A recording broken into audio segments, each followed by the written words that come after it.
Mateus capítulo 13, nós vamos estar lendo do versículo 31 ao versículo 35. Mateus 13, uma das parábolas que Jesus ensinou aos seus discípulos e que tem muitos ensinamentos ricos a nos ensinar essa noite. A palavra do Senhor nos diz assim: e propôs-lhe outra parábola dizendo: o reino dos céus é semelhante a um grão de mostarda que um homem pegando dele semeou no seu campo, o qual é realmente a menor de todas as sementes, mas crescendo é a maior das plantas. Faz-se uma árvore, de sorte que vêm as aves do céu e se aniam em seus ramos. Disse-lhes outra parábola ainda: o reino dos céus é semelhante ao fermento que uma mulher toma e introduz em 3 medidas de farinha, até que tudo esteja levedado. Tudo isso disse Jesus por parábolas à multidão, e nada lhes dizia sem parábolas, para que se cumprisse o que fora dito pelo profeta que disse: abrirei em parábolas a minha boca, publicarei coisas ocultas desde a criação do mundo. Amém? Gostaria de, junto com os irmãos, orar, pedir que Deus nos abençoe. Vamos orar pela irmã Maria, a esposa do pastor Paulo de Álvares Machado, que está passando sérias dificuldades. Os irmãos sabem que ela está lutando há muito tempo contra um câncer, e só quem vive essa realidade, a família presente, é que sabe. Vamos interceder por eles, para que Deus seja glorificado também nessas horas difíceis. Senhor Deus, nós abençoamos o Teu nome, bendizemos ao Senhor, porque o Senhor é bom e a Sua benignidade é para sempre.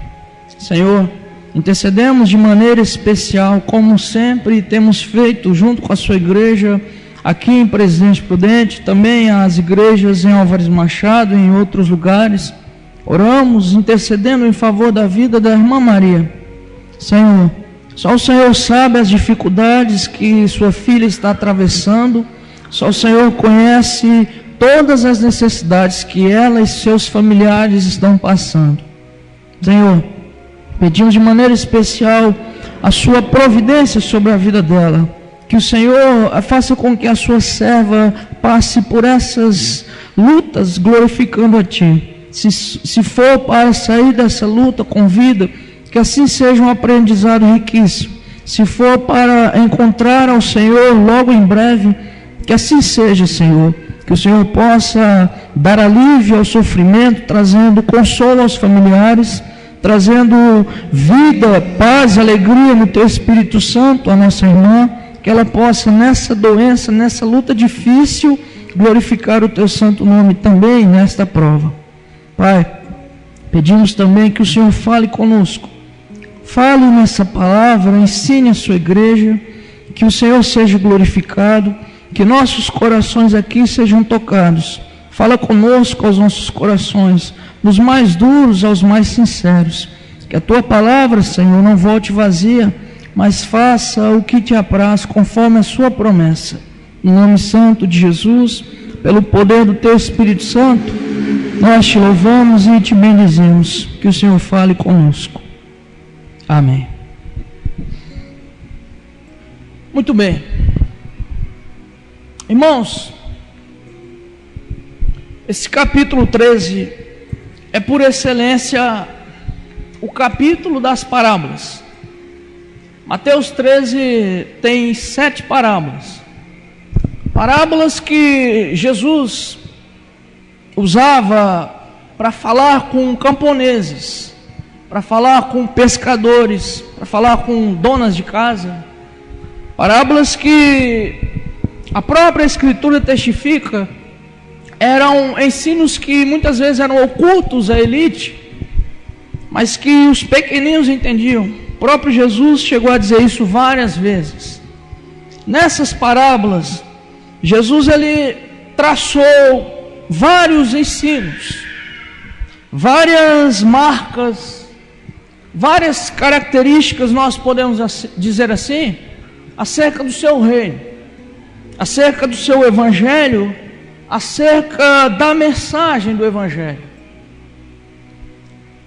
Eu creio que nessa parábola que Jesus ensinou, que nós acabamos de ler, em Mateus 13, dos versículos 31 ao 35, Jesus ele nos traz uma palavra maravilhosa acerca do seu reino. Meditando nesse texto, eu encontrei um tema que eu acredito ser oportuno, e a palavra de Deus não volta vazia, para nós que, em algum sentido, nos empenhamos na obra do reino, não só no sentido de fazer a obra eclesiástica, mas no sentido de dedicar-se à tarefa de cumprir a comissão que Jesus nos deixou. Para dar um tema de maneira didática a essa mensagem, eu diria que a mensagem é essa: a mensagem do evangelho, nossa responsabilidade e nossa consolação. Nessa parábola, eu entendo que Jesus mostrou uma responsabilidade que ele deixou para a sua igreja, para os seus discípulos, mas ele também deixou alguma esperança, ele deixou uma poderosa consolação. Eu gostaria de ver com vocês, em primeiro lugar, que Jesus ele deixa uma responsabilidade para nós. Ele nos deixa a responsabilidade de levar o evangelho. Observe vocês que na parábola ele diz assim, que o reino dos céus, reino aqui significa a mensagem, o reino dos céus aqui significa o evangelho. Quando Jesus começa a pregar em Marcos 1,14, o evangelista diz assim: começou Jesus a pregar o evangelho do reino dos céus. E o próprio Jesus, quando pregava, disse assim: é chegado o reino dos céus. Em Mateus capítulo 13, em todas as vezes que Jesus fala o reino de Deus é assim, ele está falando do evangelho. Então é a mensagem do evangelho. E na parábola, nessa parábola que nós lemos, ele diz assim: o reino de Deus é como um homem que semeou uma semente. Depois ele diz: o reino é como uma mulher que introduziu uma medida de fermento em 3 medidas. Existe o semear. Mateus 13 começa com a parábola da semeadura. Existe uma semente. Em Mateus 13, Jesus é o semeador. Agora, nesse capítulo, ele coloca 2 figuras para exemplificar. É óbvio que Jesus é o semeador por excelência. Porém, essa incumbência ele transferiu para a sua igreja. Ele acendeu os céus e deixou para nós. Então, há uma incumbência para nós. Jesus disse assim que o grão de mostarda é uma semente que o homem semeou no campo. Em Mateus 13, na parábola do trigo e do joio, Jesus disse que o campo é o mundo. Então há uma incumbência, há uma responsabilidade para nós levarmos a mensagem. Nós temos essa responsabilidade. Todos nós temos a incumbência de levar a mensagem. Assim como Paulo fala em 1 Coríntios capítulo 12. Todo membro do corpo tem uma função. E aqui é importante nós notarmos algumas coisas que acontecem em relação à mensagem. A primeira delas é que todos somos chamados a produzir para o reino. Em João capítulo 15, no versículo 16, Jesus disse assim para os discípulos: não foram vocês que me escolheram, mas eu que escolhi vocês. Vos nomeei, vos chamei e vos enviei para que vão e deem muito fruto, e o vosso fruto permaneça. Fruto envolve todas as coisas: santificação, produção para o reino em todos os sentidos. A mensagem, a incumbência do Evangelho é para todos. Porque muitas vezes nós olhamos a mensagem do Evangelho e nós classificamos a mensagem do Evangelho como responsabilidade dos que receberam dons. Não, evangeliza quem tem o dom de evangelista. Prega quem Deus chamou para pregar. A Bíblia não fala isso. Obviamente que quem tem um dom de evangelista produzirá muito mais do que quem não tem. Obviamente que quem Deus chamou para pregar uma mensagem no púlpito ou fora do púlpito produzirá muito mais. Mas isso não significa que todos não podemos fazer algo pelo reino. Por exemplo, Paulo em Romanos capítulo 2, do versículo 6 a 8, ele menciona pelo menos 7 dons dados à igreja. 7. E nesses dons tem, por exemplo, dons de serviço, dom de ensino, dom de contribuição, dom de palavra de consolação. Todos têm. Todos nós no reino podemos fazer alguma coisa. A mensagem do Evangelho é para todos. Ela não está restrita àqueles que têm funções eclesiásticas. Cada um de nós pode fazer algo para o reino.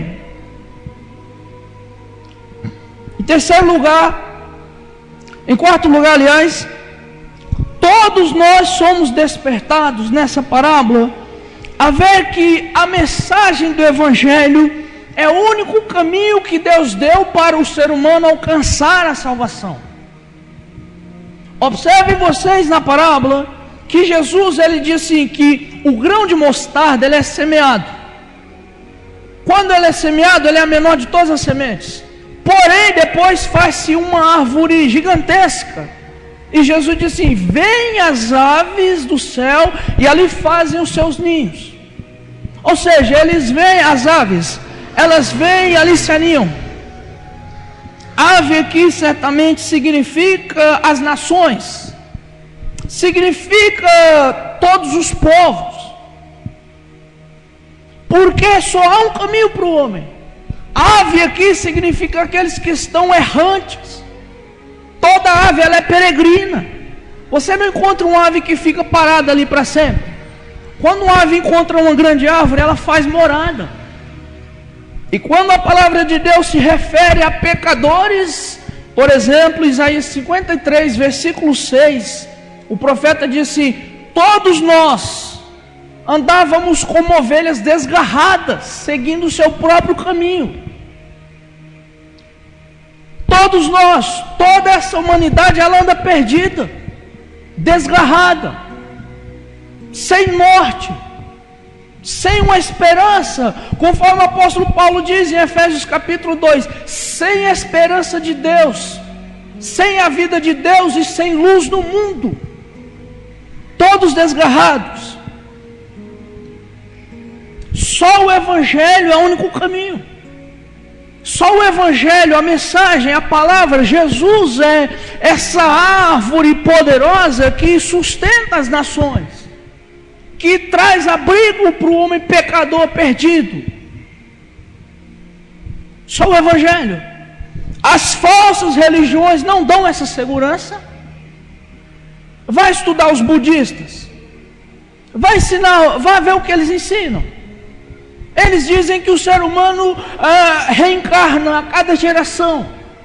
Eles acreditam que se você viver uma vida de pecado nessa vida, você vai reencarnar na casta mais baixa. Você vai nascer pobre de maré. Se você viver uma vida digna, longe do pecado, da perfeição, você então atinge o nirvana. E aí você questiona onde vai chegar esse nirvana, eles não têm resposta. As falsas religiões, elas não dão essa segurança. Vejam as religiões heréticas. Veja o islamismo opressor que é. O Deus iracundo dos árabes.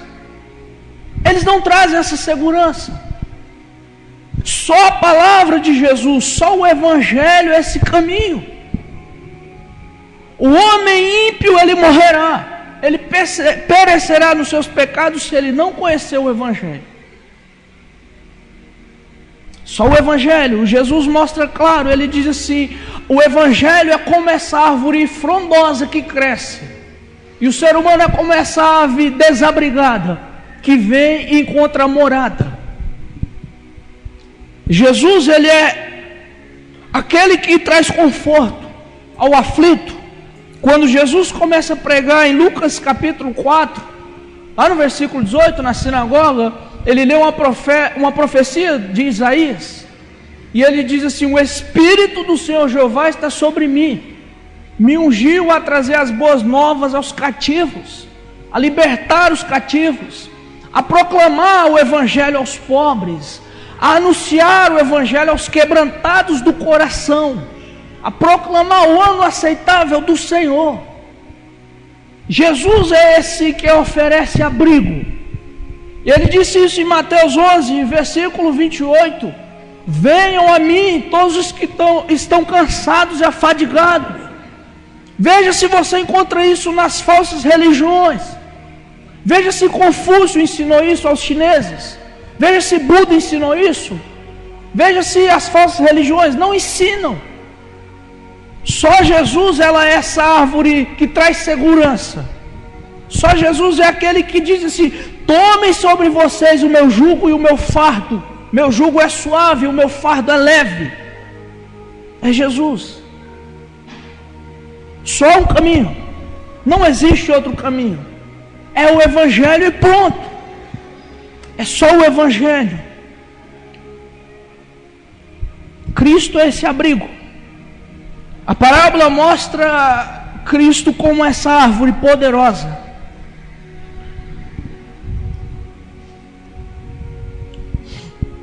Gostaria de dar um exemplo. Conta-se uma história de um jovem muito promissor de uma tribo indígena.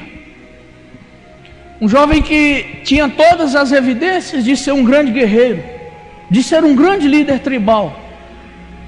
E conforme a criança crescia e se robustecia, todos na tribo ficavam admirados, sua mãe principalmente e o seu pai. E aquele jovem provavelmente seria o grande herdeiro da tribo, representaria a tribo em todos os sentidos. Até que um dia uma doença mortal acometeu a vida daquele jovem. E conforme os dias foram se passando, sua família chamou os curandeiros dos índios, entre os índios, e eles fizeram todos os seus trabalhos, até que um grande chefe disse assim: não tem jeito, com o passar dos dias o rapaz vai morrer.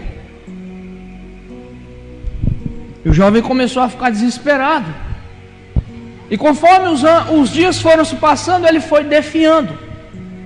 E uma pergunta entrou no coração daquele jovem. E o jovem, adoecido nos braços da sua mãe, dizia: mãe, quando eu morrer, para onde eu vou, mãe? Mãe, quando eu morrer, para onde eu vou, mãe? E a mãe não tinha resposta. Ela não sabia dizer. Ela não tinha o que dizer. Ela dizia: eu não sei, meu filho. Eu não sei. Os dias foram se passando, até que um dia o jovem morreu. Morreu sem saber para onde ia.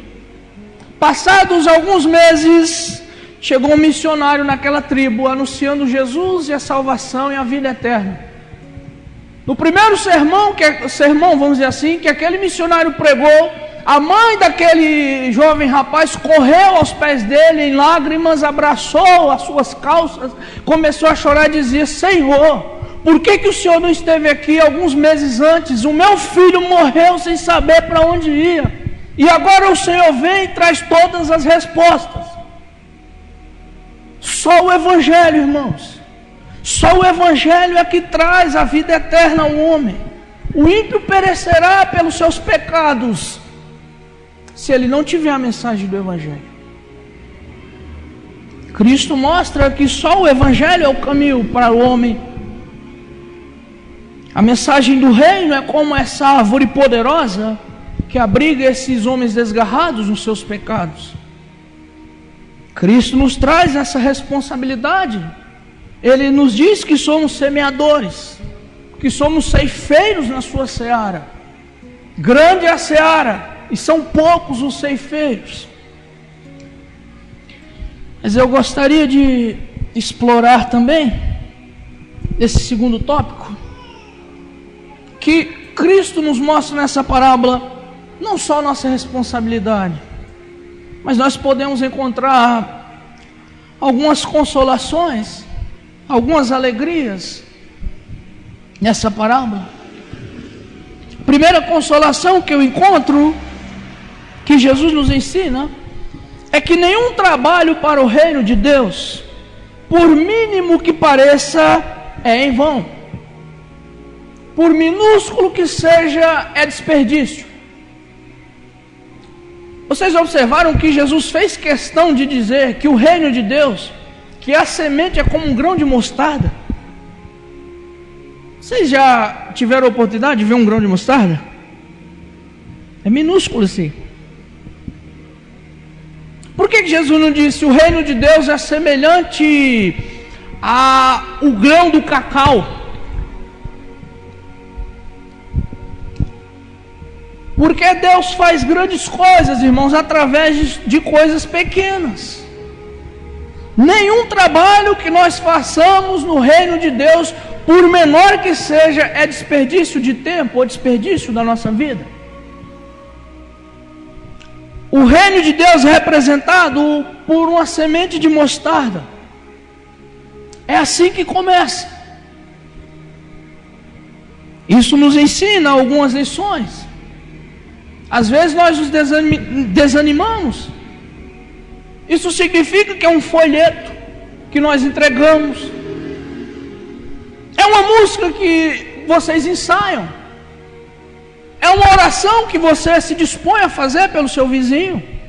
É um convite para vir no culto. É uma Bíblia que você dá de presente. É uma música que você põe falando do Evangelho. É um louvor que você é distraído. Às vezes eu saio para passear com o Emanuel e começo a cantar. Eu penso que só eu e ele estamos ouvindo. De repente tem alguém. Então, tudo que nós fazemos pelo Evangelho não é em vão.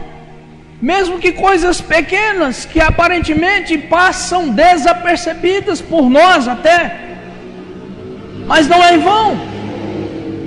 Porque Deus, Ele faz coisas grandes através de coisas pequenas. Jesus, Ele caracteriza a mensagem do reino como um grão de mostarda. Isso nos ensina que não podemos desprezar os primeiros começos. Não precisamos. Porque Deus há de honrar coisas pequenas também. Vocês lembram que a oferta que foi dada no gasofilácio do templo, e a que foi abençoada e dita, essa é a maior de todas, não foi a grande soma milionária dos fariseus nem dos saduceus. Foi a oferta da viúva pobre. Era a menor de todas. Está registrado hoje que foi a oferta mais honrada da Bíblia. Deus faz grandes coisas através de coisas pequenas. Mas esse texto me traz outra consolação. Eu gostaria de dizer e compartilhar com vocês que Deus honra o seu Evangelho no tempo certo, no tempo marcado, determinado por Deus. Ele honra o seu reino, Ele honra o seu Evangelho. Jesus, Ele nos consola isso e nos mostra isso, porque Ele diz que o seu reino prospera. Ele prefigura isso dizendo assim que o grão de fato é pequeno, a semente da mostarda é minúscula, inenxergável, Porém, essa semente ela se torna uma árvore poderosa, que segundo o texto, nos dias de Jesus era a maior árvore conhecida na região. Isso significa que no tempo certo, Deus ele abençoa a sua obra. Deus ele abençoa o trabalho para o seu reino. Leonard Ravenhill dizia assim: o trabalho de Deus, feito à maneira de Deus, terá a bênção de Deus. No tempo certo, Deus abençoa. O homem semeia um grãozinho, que torna-se uma árvore gigante. Assim é o Evangelho. Trabalhos minúsculos, pequenos, desapercebidos, no tempo certo, Deus os torna grandes. Se assim Ele quiser, obviamente. Deus abençoa. Isso também é evidente pela parábola do fermento. Porque diz Jesus que o reino também é semelhante a uma medida de fermento que a mulher introduz em 3 medidas de massa. E nessa passagem aqui, muitos entendem que o fermento aqui pode significar algo ruim. Porque o fermento na Bíblia, em algumas passagens, evidenciam corrupção, evidenciam coisas ruins. Porém, eu entendo que essa passagem aqui, fermento aqui, é paralelo à passagem que foi dita antes. A parábola do fermento é confirmando, ou seja, é reconfirmando o que Jesus acabou de dizer, da parábola da semente de mostarda. Então ambas têm o mesmo significado. Então quando Jesus fala aqui do crescimento que o fermento produz na massa, Ele está querendo dizer que assim é a mensagem do Evangelho. Você põe ali uma pequena medida de fermento, se torna uma massa gigantesca, não é verdade? Jesus nos consola dizendo que no tempo certo, a semente do Evangelho prospera. A palavra de Deus não volta vazia. Não volta. Não volta. No tempo certo, Deus abençoa a sua palavra. E aqui eu gostaria de considerar algumas verdades importantes acerca do Evangelho, da mensagem do reino. Deus ele faz o seu Evangelho prosperar, mesmo quando nós não vemos resultados. Mesmo quando nós não vemos, Deus está fazendo o seu reino avançar. Jesus disse para Pedro: edificarei a minha igreja sobre esta pedra, não Pedro, mas sobre a declaração de Pedro: tu és Cristo, Deus vivo, e as portas do inferno não prevalecerão contra ela. A igreja, a mensagem do Evangelho prospera, mesmo quando nós não vemos. Por exemplo, você acredita que o homem que semeia o grão de mostarda, ele via a semente crescer? Você acredita que a mulher parava para observar o fermento sendo levedado? Obviamente que não. Obviamente que hoje, através de câmeras e outras coisas, nós conseguimos registrar o nascimento de uma planta. Porém, nos dias de Jesus, isso é inimaginável. Então, o reino, ele prospera mesmo quando nós não vemos. O apóstolo Paulo, em 1 Coríntios 3, versículo 6, ele diz para os coríntios: eu plantei e Apolo regou, mas Deus deu crescimento. Deus ele faz o Evangelho prosperar mesmo quando nós não vemos. Isso é muito encorajador, porque nós trabalhamos, me parece, por resultados. Nós somos resultadistas. A igreja ela tende a ser ativista e resultadista. Ela é ativista e se cansa. E se não vem resultado, então ela para. Obviamente, porque trabalhou e queria ver o resultado. Porém, essa parábola deixa claro que o reino avança, mesmo que nós não vemos. Isso me consola. Nós temos parentes que não são convertidos, e nós oramos, nós os abençoamos, nós pedimos orações por eles, nós os evangelizamos, e nós constantemente nos desanimamos. Mas Deus está fazendo a obra, mesmo que nós não venhamos a enxergar. Jesus nos garante essa promessa, de que Deus é que dá o crescimento. Outra verdade importante é que trabalhos aparentemente insignificantes dão frutos imensuráveis. Trabalhos que são insignificantes aos nossos olhos dão frutos que são imensuráveis. Eu não sei se Deus gosta de fazer isso.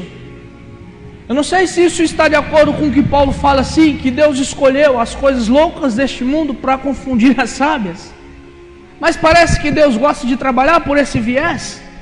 Parece que Deus gosta de abençoar coisas insignificantes.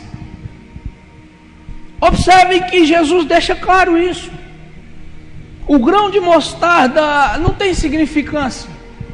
Entre todas as sementes, não é uma semente vistosa, é insignificante.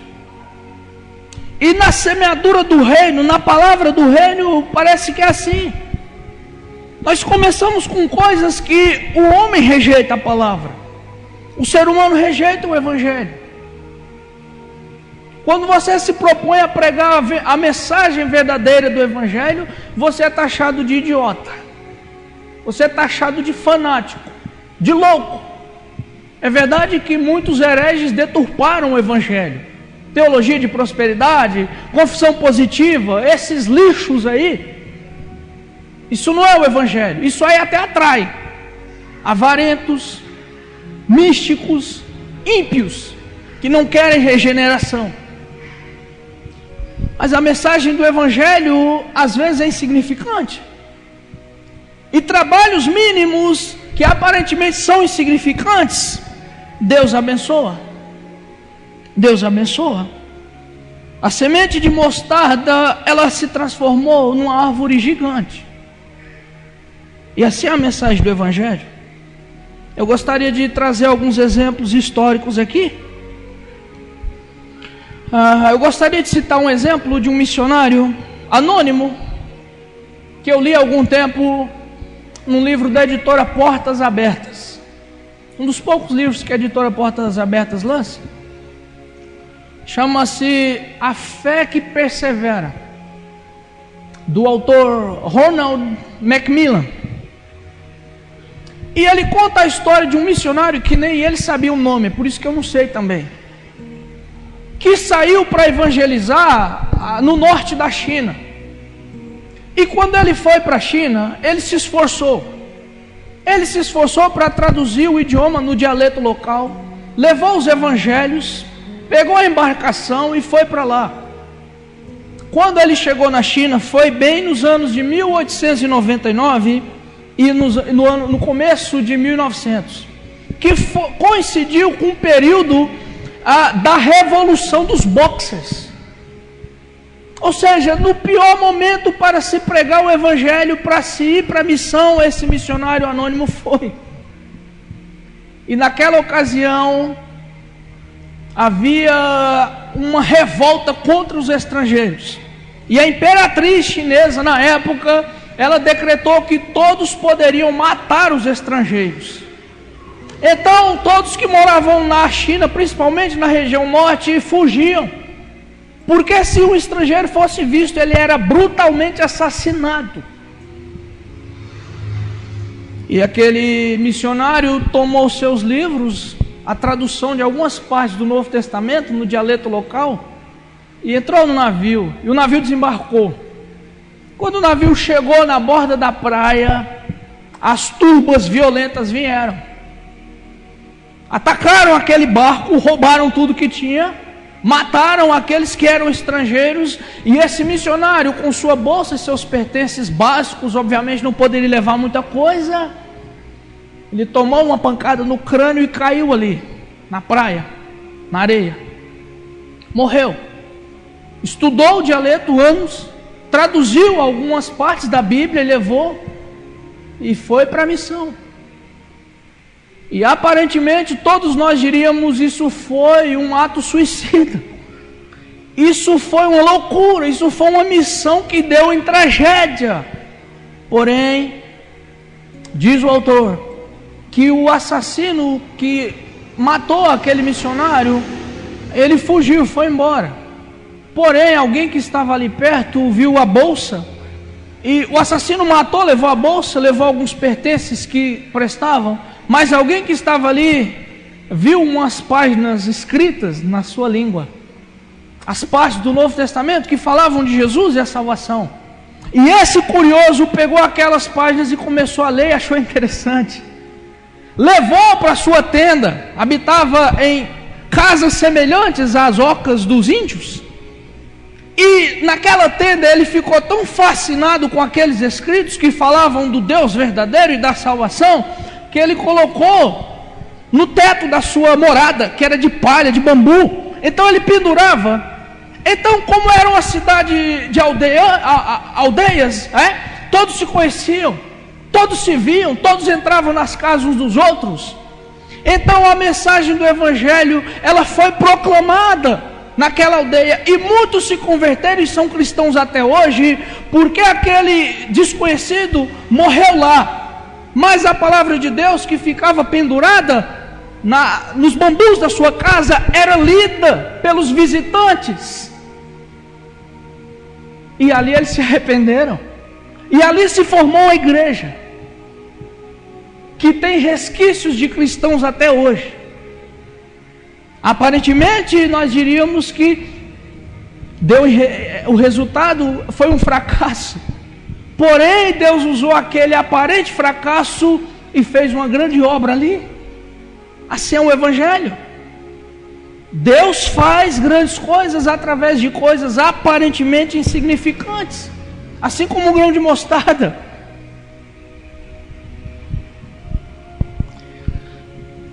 Eu gostaria de dar o exemplo da minha conversão. Eu fui levado a Jesus não por missionários. Ninguém foi na minha casa me pregar o Evangelho quando eu estava desesperado da vida. Hoje você me vê pregar aqui, mas se você me imaginasse anos atrás, ou na minha juventude, eu não conhecia uma palavra do Evangelho. Quando eu pensava em Deus, era um vazio na minha cabeça.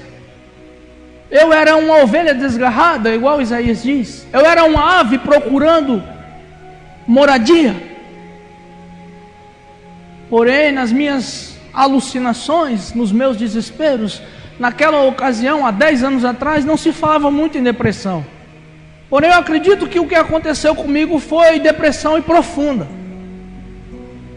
Chegou a época na minha vida que eu comecei a ver vultos na minha frente, a ficar com medo de sair de casa. Na minha adolescência aconteciam madrugadas que eu acordava com pesadelos e ia chorar nos braços da minha mãe. Em 2008, em outubro, eu saí de casa com os meus 18 anos. Saí para São Paulo em busca de trabalho, pensava em ser milionário um dia. O desespero aumentou. Eu me batizei em dezembro de 2009. Um ano depois de sair da minha casa, eu tinha encontrado o Senhor Jesus. Porém, o que muitos não sabem é que quando eu saí da minha casa, e nem eu sabia, alguém pegou o Novo Testamento dos missionários gideões, os americanos, aqueles que eles distribuem nas portas, nas casas, e colocou no bolso da minha bolsa, uma bolsa antiga que eu tinha, uma Rebook, tem uns bolsos verdes assim nas laterais. E até o ano passado eu não sabia quem pôs. Conversando lá em casa, minha mãe estava nos visitando em dezembro. E eu conversando com ela, ela disse: fui eu que coloquei. Eu não sabia até o ano passado. Mas aquele Novo Testamento, porque quando eu tinha minhas angústias, eu comecei a ler o livro de Atos. Então eu via Jesus curando, eu via Jesus trazendo paz, dizendo aquelas palavras. Eu comecei a ler, ali foi o início da minha conversão. Então Deus pega coisas insignificantes e faz grandes obras. Você pode, o missionário que deu aquele Novo Testamento, eu sei lá se ele vive, mas eu gostaria de abraçá-lo e dizer: tu tem o teu galardão. Por causa daquele Novo Testamento que você tinha, um entre mil, que você tinha na sua bolsa, no seu carro, no seu caminhão, eu fui levado ao Evangelho. Então Deus faz isso. As coisas que nós consideramos insignificantes, um folheto, um livro, uma palavra, uma pregação, um culto, um convite ao culto, Deus faz a sua obra assim. Mesmo que nós não demos o valor necessário, mas Deus faz. Mas uma terceira verdade que eu quero considerar, e para encerrarmos, é que a mensagem do Evangelho, irmãos, às vezes exige sofrimento, sacrifício. Cristo é o maior exemplo. Paulo diz que Jesus foi obediente até a morte, em Filipenses 2, versículo 8, morte de cruz. Por que Deus não poderia ter feito outro plano divino? Por que Jesus simplesmente não veio ao mundo e fez o seu reino, proclamou uma mensagem, mandou outro para morrer em seu lugar? Não tinha outro jeito, era ele. Mas a mensagem do Evangelho muitas vezes exige sacrifício, sofrimento. Exige sofrimento. Veja Jesus e os apóstolos. Pelo que me consta, todos os apóstolos sofreram. A grande maioria provavelmente foi martirizada, com exceção do apóstolo João, segundo consta na tradição. Mas a mensagem do Evangelho às vezes envolve sofrimento. A nossa geração é uma geração rala, Nutella demais, que se escuta um sermão alto é motivo para desviar da congregação. Não aguenta. Se você toca na ferida, no pecado, então não quer. É uma geração sem compromisso, uma geração que não dá o valor necessário às mínimas coisas. Sabe por quê? Porque nunca passou pela falta delas. Minha mãe diz para mim até hoje assim: uma mãe cuida de 100 filhos, e 100 filhos não valorizam uma mãe, exceto quando a perdem. Sua mãe deu tudo por você, por mim. Duvido que qualquer um de nós faz o que ela fez. Assim é as coisas de Deus. Sabe por que nós somos, vou chamar assim, nós, tão negligentes com as coisas de Deus? Porque nós nunca passamos necessidade. Nunca. Por que as pessoas não vêm para o culto? Porque elas podem vir domingo que vem. Por que elas podem vir? Por que elas não frequentam as reuniões com amor, com alegria? Porque elas nunca passaram necessidade. Pegue um homem que está sedento há 20 dias sem comer um pão. Dê um copo de água para ele e mostre um pão para ele. Agora dê um copo de água e um pão para você que come pão todos os dias. Você vai dar pouca ligança, não é verdade? Porém, se fossem tiradas essas coisas, você veria que avivamento poderoso. O Evangelho envolve sofrimento. Então nós negligenciamos sobretudo as coisas voltadas para Deus. Então damos um ensino, as pessoas não querem. Vá para a China, vá para a Coreia do Norte, encontre os cristãos, ouça o testemunho do irmão Mehdi, um egípcio que se converteu, E ele diz assim que já chegou a andar 600 quilômetros, saía de manhã cedo, na madrugada de casa, chegava às 6 horas da tarde num lugar subterrâneo, só para cultuar, só para ouvir a palavra. Terminava o culto, para não correr o risco de serem pegos e mortos, eles entravam no carro, voltavam para casa. 600 quilômetros só para ouvir 2 horinhas de culto e voltar e ir embora. Duvido que fosse assim. Se nós desprezaríamos as coisas de Deus. Mas o Evangelho envolve sacrifício. Deixa eu terminar com um exemplo. Eu queria citar o exemplo de um missionário que é uma das biografias mais exemplares e mais poderosas que eu já li. Inclusive ontem eu peguei um livro para ler, dar uma revisada no livro, e acabei lendo o livro inteiro, de ontem para hoje. A biografia de Adoniran Judson. Cada página que eu lia, eu queria ler mais. Meu Deus, parece que quando você está lendo um livro que você é impactado, você fica folheando. E é tão impactante que você não quer parar. Pelo menos comigo é assim, cansado, um calor danado. Mas Adoniran Judson, um missionário americano do século XIX, ele é um exemplo de que evangelho envolve sofrimento. Ele exemplifica essa parábola como um todo. Esse missionário que foi para a Birmânia, um país terrível para se pregar o evangelho. Só para vocês terem uma ideia de como a Birmânia era difícil, William Carey, que já havia desbravado, que é conhecido como o pai das missões modernas, estava na Índia. E Adoniran Judson passou na casa de William Carey e disse assim: se você pregar o evangelho lá, provavelmente você vai morrer logo. Tinha um filho de William Carey na Birmânia que não tinha coragem de pregar o evangelho. Havia um rei lá que era terrível, que fazia os seus súditos se apresentarem diante dele, e se você dissesse uma palavra desrespeitosa, você poderia sair da audiência com o rei sem vida.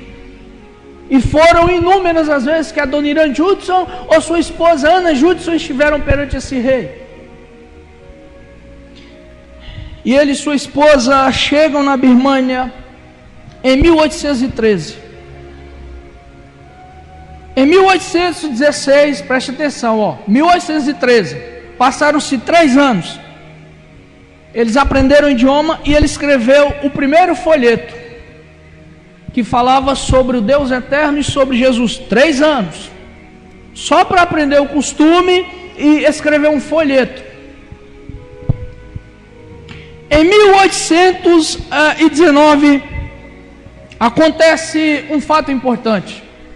O primeiro homem se converte. Agora observe, 1813 a 1819, 6 anos. 6 anos de trabalho duro para uma pessoa se converter.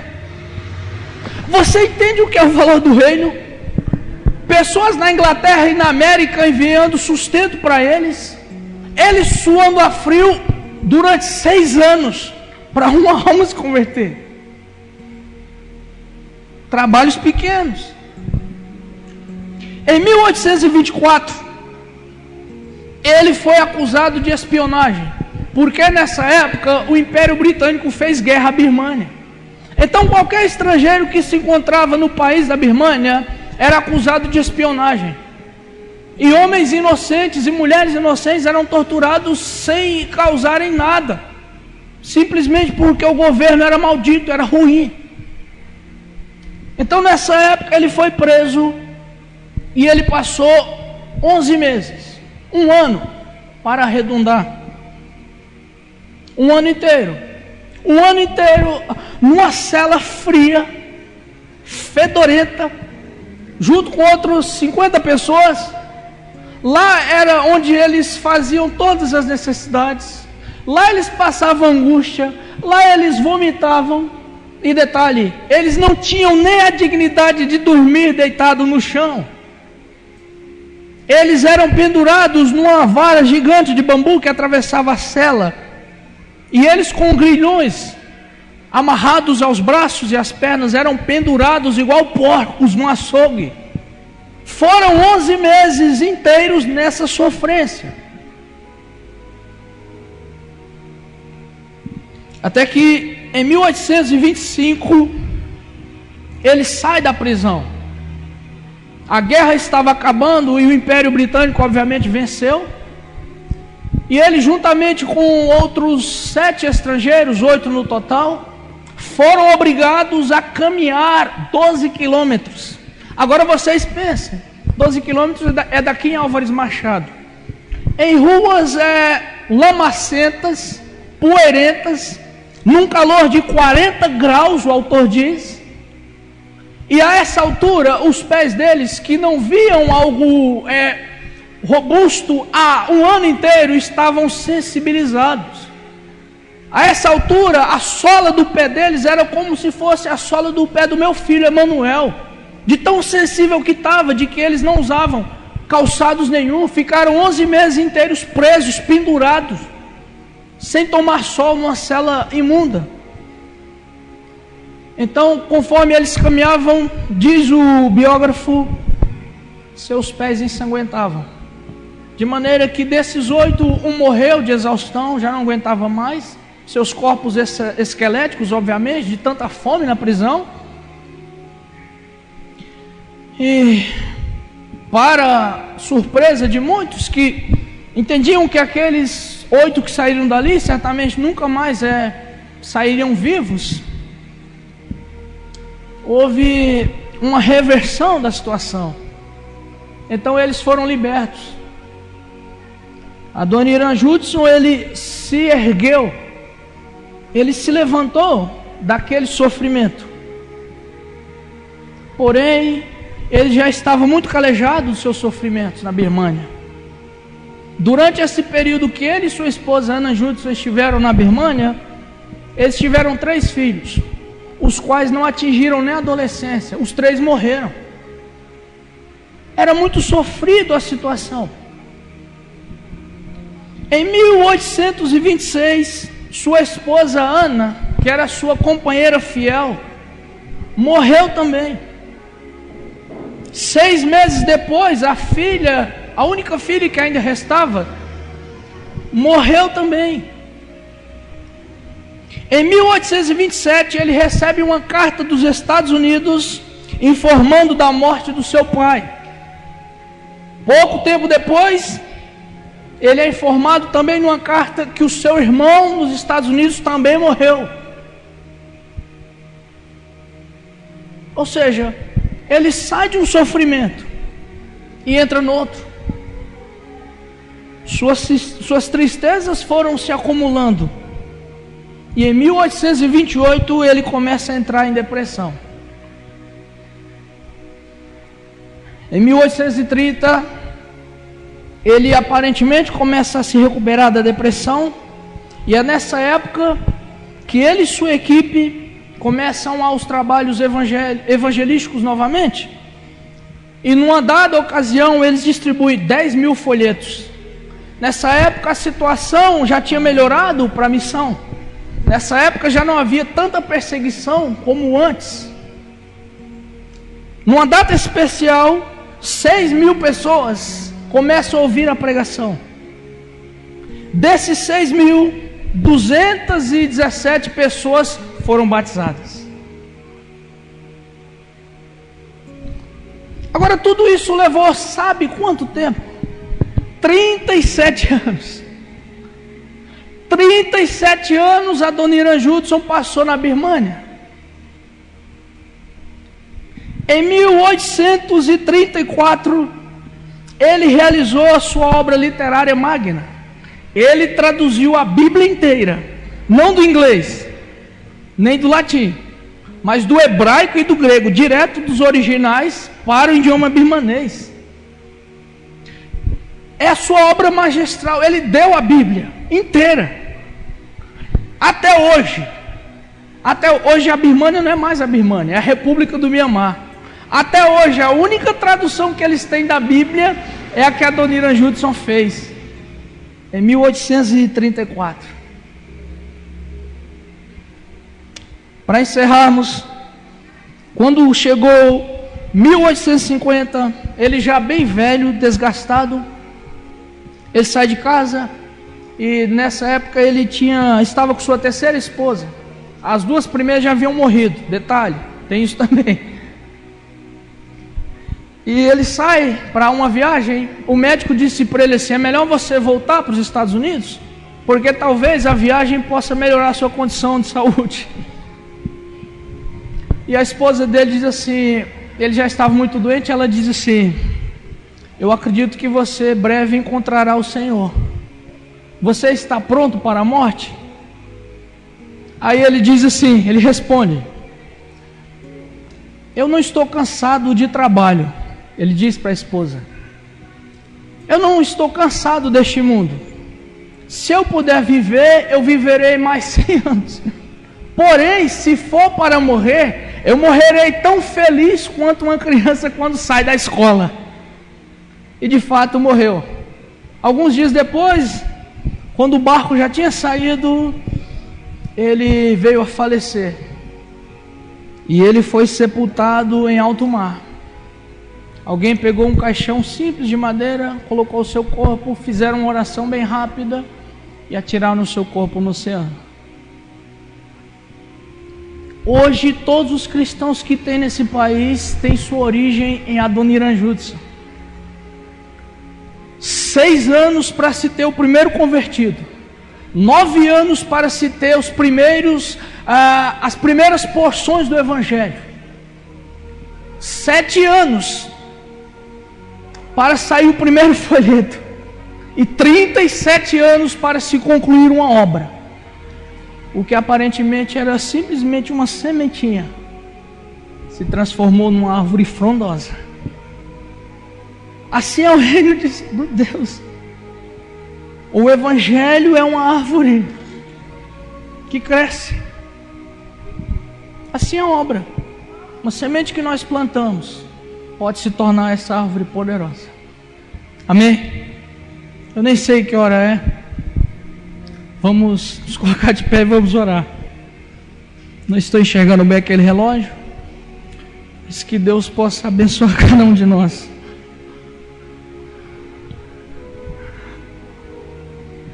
Os irmãos que vão adorar aqui, que Deus fale com vocês. Parece que a mensagem foi proposital. Começos de trabalho, a gente sempre tem desânimo. O Everson está no ministério há muito tempo, ele sabe das dificuldades. Porém, isso é tão encorajador e nós não sofremos o mínimo. Nenhum de nós sofre.